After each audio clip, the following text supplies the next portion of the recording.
obviously started out with the lead on Sunday, and that 2-hour rain delay really didn't do anything for me. I got out onto the course, and I'd already been at the course for 4 or 5 hours before that, and I felt flat. I felt flat on the front 9, and I was telling myself, "Why are you feeling flat? This is a chance to win a major championship. Snap out of it." And I just needed something. I needed something to give me a little spark, a little bit of momentum.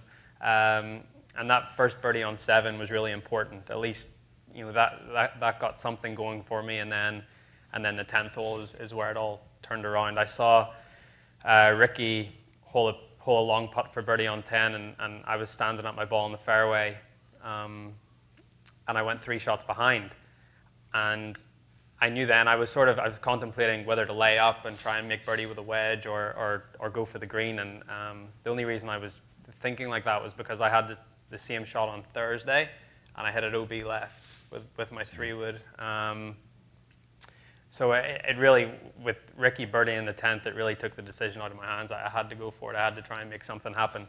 And I'd love to say that 3-wood was a perfect shot. It definitely wasn't. It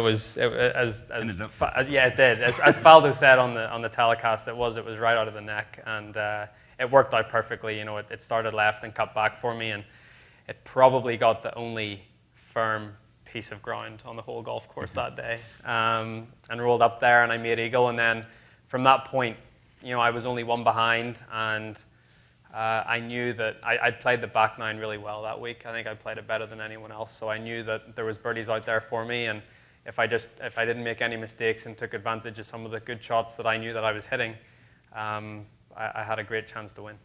And I enjoy the setup of PGA Championship golf courses. I think they're very fair.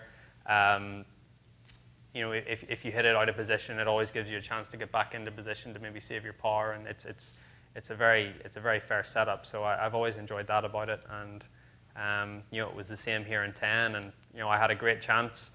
It was my first real chance in contention at a major, especially going into Sunday. And I played well. I played a solid round of golf. I remember I hit a tee shot on 17, the par 3.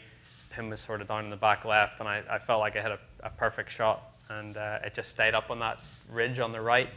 It would have been a great opportunity to make birdie there, and hit a good putt on 18 from about 30 feet to try and get into the playoff. I didn't know it was for the playoff at the time because Dustin was right behind and having his troubles. But it was correct. Very good. I really enjoyed it. I enjoyed it. I played well, and every time you come back to a golf course where you've played well at and you've had fond memories, you seem to play well again. So I'm expecting good things this year. My game's in great shape. I took a whole week off after the Irish Open, and I've had a good few days of practice at home in Florida, and gearing up for the second major of the year next week at Chambers Bay. But game's feeling in really good shape, and I feel like I can have another summer not too dissimilar to last year.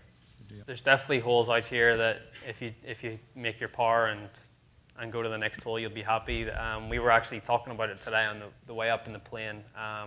The 4th hole is a very difficult par 4, but then it gives you a chance. There's a drivable par 4 in the middle of the front 9, 6 or 7, and then you have. But then I think there's a nice blend of holes here where there's a few difficult ones, and it gives you some chances with some short par 4s and par 5s.